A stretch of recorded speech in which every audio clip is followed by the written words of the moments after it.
আজকে আমরা সবাই আমাদের হাউজের নিচে অপেক্ষা করতেছিলাম আমাদের পাসপোর্টটা জমা দেওয়ার জন্য। যেহেতু আমরা 11 তারিখ দুবাই আসছি, তো আজকে হলো 14 তারিখ। তো আজকে আমাদের হোয়াটসঅ্যাপ গ্রুপে জানানো হয়েছে যে আজকে আপনাদের পাসপোর্টটা পিপিলিএস অফিসে জমা দিতে হবে। তো আমরা সবাই যারা ছিলাম তারা সবাই যাচ্ছি বাস স্টেশনে যাওয়ার উদ্দেশ্যে। তো সেখানে গিয়ে বাসে উঠবো, বাস থেকে আপনাদের সব ভিডিওগুলো দেখাবো আমরা কিভাবে কি করি। তো আপনার সাথে থাকবেন, আমাদের ভিডিওগুলো দেখে আপনারাও শিখবেন। যারা ভবিষ্যৎ ডিটিসিতে আসতে চাচ্ছেন তারা এই ভিডিওগুলো যদি দেখেন অবশ্যই তাদের জন্য অনেক সহজ হয়ে যাবে। আচ্ছা, ছবি তুলে দিবেন। আরে চলে। তো এখন যাচ্ছি আমরা দুবাইয়ের সুপার শপে, কারণ আমার বন্ধুরা অনেকে বাস কার্ড কিনে নেয়। যেহেতু এই জায়গায় নগদ টাকা চলে না, বাসে উঠতে হলে আপনাকে অবশ্যই একটা কার্ড কিনতে হবে, যেটাকে বলে বাস কার্ড অথবা নল কার্ড। যেমন বন্ধুরা বাস কার্ড অথবা নল কার্ড কিনতেছে, কারণ আপনার এই জায়গায় বাসের ভিতরে কোনো দুর্নীতি কোনো সিস্টেম নেই। আপনি কার্ড দিয়ে শো করবেন, আপনার টাকা কেটে নেবে। এই জায়গায় ওই যে ঈদ আসলে 10 টাকা বা 12-20 টাকা হয়ে যাবে বাংলাদেশের মতো, এরকম কোনো এই দেশে নাই। বাস উঠবেন আপনার কার্ড লাগবে, মেট্রোতে উঠবেন আপনার কার্ড লাগবে। তো আমরা সবাই কার্ড কিনতেছি। কার্ড কেনার পরে আমরা যখন সুপার শপ থেকে বের হলাম, তখন আমার বন্ধুরা সবাই মিলে আমরা বাস স্টেশনে যাওয়ার জন্য রওনা দিচ্ছিলাম। এই মুহূর্তে তো দেখলাম যে আমার বন্ধুরা কিছু ভাবলো যে আমরা প্রাইভেট নিই। তো আসলে প্রাইভেট ড্রাইভার যে উনি আসলে আমাদের প্রিভিলেজের অফিসটা চিনে না। তো আমরা এখন চলে যাব বাস স্ট্যান্ডে, যেহেতু বাস স্টপে যেতে হয়, বাস আমাদের কাছে আসবে না। আমাদের তো এটা বাংলাদেশ না, এটা হলো দুবাই। তো বাস স্টপে গিয়ে আমাদের অপেক্ষা করতে হবে বাসের জন্য। তো আমরা সব বন্ধুরা মিলে একটু রেস্ট নিয়ে বা একটু খাওয়া দাওয়া করে নিচ্ছি, যেহেতু অনেক দূরে যাবো। আর দুবাই শহরে তো আপনারা জানেন প্রচন্ড গরম। তো এখন যাচ্ছি, স্বপ্নের দুবাই চলে আসছে, কিন্তু বাট রোদের যে এত পরিমাণ তাপ সহ্য করতে পারতেছি না। আমার সাথে অনেকে আছে যারা ক্যাপ নিয়ে আসছে, চশমা নিয়ে আসছে, বাট আমি কিন্তু এগুলো বাসা থেকে আনতে ভুলে গেছি, যদিও বাংলাদেশ থেকে আনা হয়েছিল। যাক, দুবাইয়ের রোদটা নিজের শরীরের সাথে মানিয়ে নেওয়ার চেষ্টা করতেছি, যেহেতু পরিশ্রম করতেই হবে। ট্রাই টু আন্ডারস্ট্যান্ড, ওকে। তো আমরা অলরেডি বাস স্টপে এসে বাসের জন্য অপেক্ষা করতেছি। তো এই যে এটা হলো বাস স্টপ, এখানে বাস আসবে এবং বাস থামবে। যে দেখেন অলরেডি বাস কিন্তু চলে আসছে, আমাদের সেই কাঙ্ক্ষিত বাসগুলো। এই বাসগুলোতে ওঠার সময় কার্ডগুলো পাঞ্চ করতে হয়। হ্যাঁ, আপনারা যখন অফিসে ঢুকেন কার্ড পাঞ্চ করে same to same card punch করে ঢুকবেন, এবং আবার নামার সময় কার্ড পাঞ্চ করেই নামতে হবে। এখন আপনার ভাড়াটা অটোমেটিক কার্ড থেকে কেটে নেবে, মানে মোবাইলে যেভাবে রিচার্জ করতে হয় সেম প্রসেস। আপনি কার্ড থাকবে, বাট কিছুদিন পর টাকা শেষ হয়ে গেলে আবার রিচার্জ করবেন, আবার এগুলো ব্যবহার করবেন। নগদ টাকার কোনো কাজ কাম নাই। তো আমরা সবাই যাচ্ছি একসাথে। আর দুবাইয়ের বাসগুলো ভাই এত সুন্দর, সিসি ক্যামেরা দ্বারা আবদ্ধ। হ্যাঁ, সব জায়গায় সিসি ক্যামেরা আছে। আর দেখেন দুবাইয়ের পরিবেশটা দেখেন, রব্বুল আলামিন এত সুন্দর করে আরব দেশগুলোকে সাজিয়েছে, দেখলে মনে চায় শুধু সারাদিন ভরে দেখে। দেখেন শুধু বালুর পাহাড়, শুধু বালুর পাহাড়ের মাঝখান দিয়ে রাস্তা, এত সুন্দর পরিবেশ। আলহামদুলিল্লাহ, আল্লাহর কাছে শুকরিয়া আদায় করতে হয়। দেখেন রাস্তাঘাট কত পরিষ্কার, এই দেশের মানুষ এত সচ্ছল। দেখেন আমাদের বাংলাদেশে দেখবেন 6 তলা 7 তলা 10 তলা বাড়ি। দেখেন এই দেশে অনেক বিশাল বড় বড় বাড়ি আছে, বাট ডুপ্লেক্স বাড়ির সংখ্যাই বেশি। দেখেন ওনারা কিন্তু ইচ্ছা করলে আরো বড় বড় বাড়ি বানাইতে পারে, কিন্তু ওনারা কি করছে 2 তলা বাড়ি বানাইছে, যেটাকে ডুপ্লেক্স বলে। দেখেন বাড়িগুলো দেখলে অনেক ভালো। আমাদের এই দেশে আছে, দেশের সুন্দর।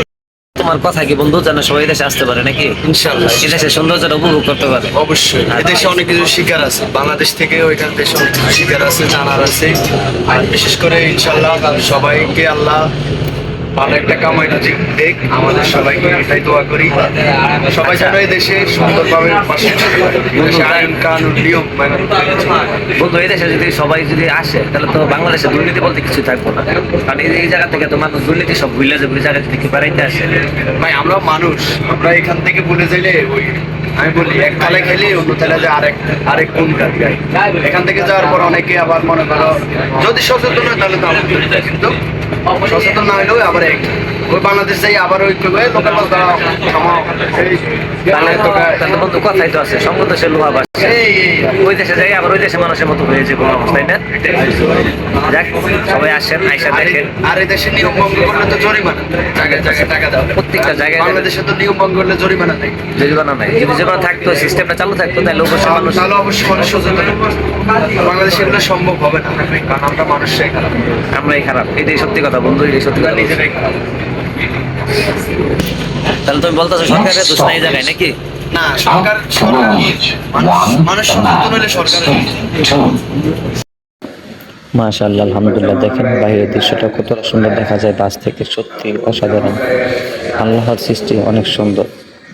আপনি হয়তো আপনার দেশে থাকলে সুন্দরভাবে উপভোগ করতে পারবেন না, বাট যখন দুবাই আসবেন তখন দুবাইয়ের সৌন্দর্যটা উপভোগ করতে পারবেন।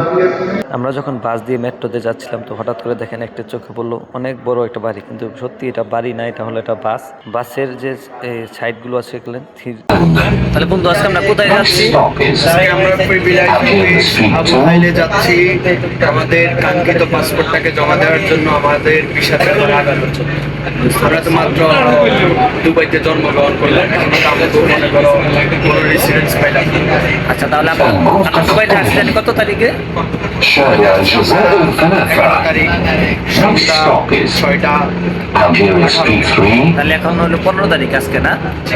আজকে আমাদের পাসপোর্ট জমা দিতে যাচ্ছি। যারা নতুন আসতে চাচ্ছে দুবাইতে, ডিটিসি কোম্পানিতে অনেকে জানে না যে বিষয়টা কিভাবে কি করতে হয়। তো যারা জানতে চাচ্ছেন অবশ্যই তারা এই জায়গায় আমাদের ভিডিওগুলো দেখবেন, পুরো ভিডিওটা দেখলে অবশ্যই বুঝতে পারবেন।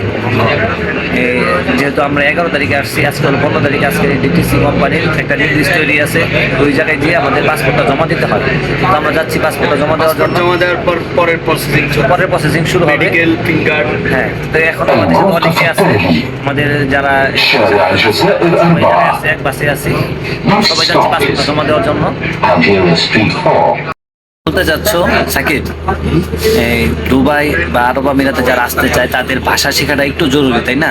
যেরকম হিন্দি, হিন্দি আর ইংলিশ বিশেষ করে। আরবি, এই জায়গায় তেমন আরবি তেমন দেখি নাই, মোটামুটি লাগে না, বাট ইংলিশ এবং আর হিন্দিটা বেশি প্রয়োজন, তাই না?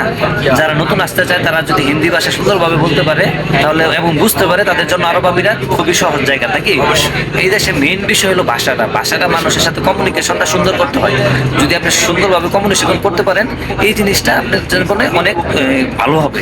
তো যারা নতুন করে আসতে চান তারা অবশ্যই চেষ্টা করবেন হিন্দিটা বুঝার এবং বলার জন্য। হ্যাঁ সাকিব, কি ঠিক বলছি না আমি? ঠিক। আমরা কি নামু? বাসের লাস্ট স্টেশন চলে আসছে।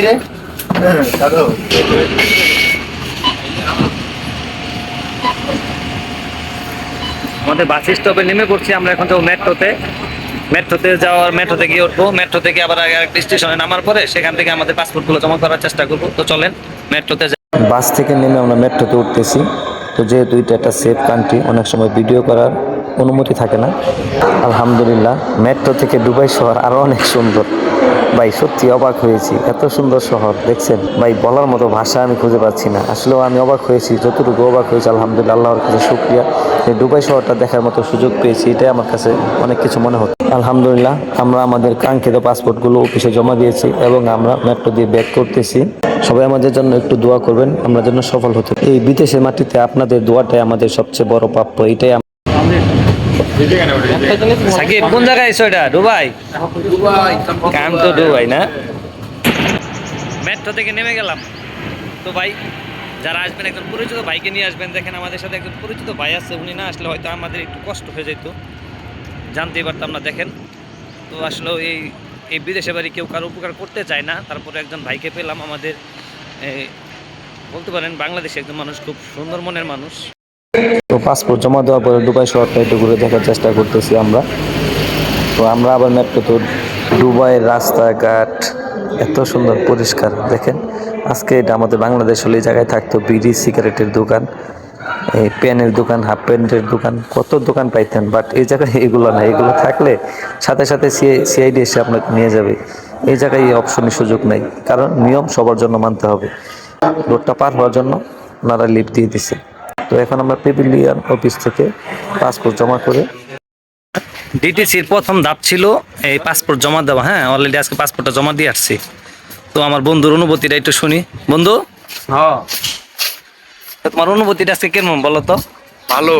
ভালো। হ্যাঁ। ডিটিসিতে আসতে চাইলে, যদি কেউ নতুন আসতে চায় তাহলে কি করতে হয়? প্রথম হইলো আসার পরে যারা দুবাই ট্যাক্সিতে আসছে তারা কি করে, টোয়েক টেস্টের জন্য আজকে ফাইল জমা করতে হয়, মানে তাদের একটা ইংলিশ টেস্ট দিতে হয়। হ্যাঁ, 210 দিরহাম ক্যাশ পেমেন্ট করতে হয়। ফেল করলে আবার 200 দিরহাম আবার পরীক্ষা দিতে হয়। হ্যাঁ, আর যদি আপনি বাইকে আসেন সেক্ষেত্রে আপনার টোয়েক টেস্ট লাগবে না। জাস্ট আপনি ওই যে প্যাভিলিয়ন একটা অফিস আছে, Pavilions। হ্যাঁ প্যাভিলিয়াস, ওই ডিটিসিতে প্যাভিলিয়াস অফিসে গিয়ে আপনি পাসপোর্ট জমা করতে হবে। হ্যাঁ, ইন্স্যুরেন্স পেপারে কিছু সাইন রাখবে, ফিঙ্গার রাখবে। এই যে আমরা সবাই ফিঙ্গার দিয়ে আসছি, এরকম সবাই তো আপনারা যারা আসতে চান অবশ্যই এই ধাপগুলো পূরণ করতে হবে। এই যে আজকে যে আমরা ফাইলগুলো জমা করে আসলাম, এটার পরে আমাদের নেক্সট স্টেপ হবে মেডিকেল।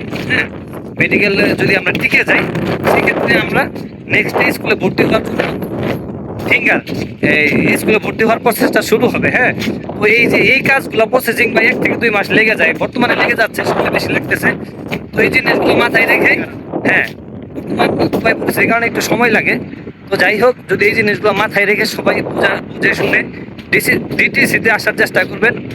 নাকি বন্ধু, ঠিক আছে আমার কথা? ওকে ওকে। ঠিক আছে, ওকে, গুড বাই।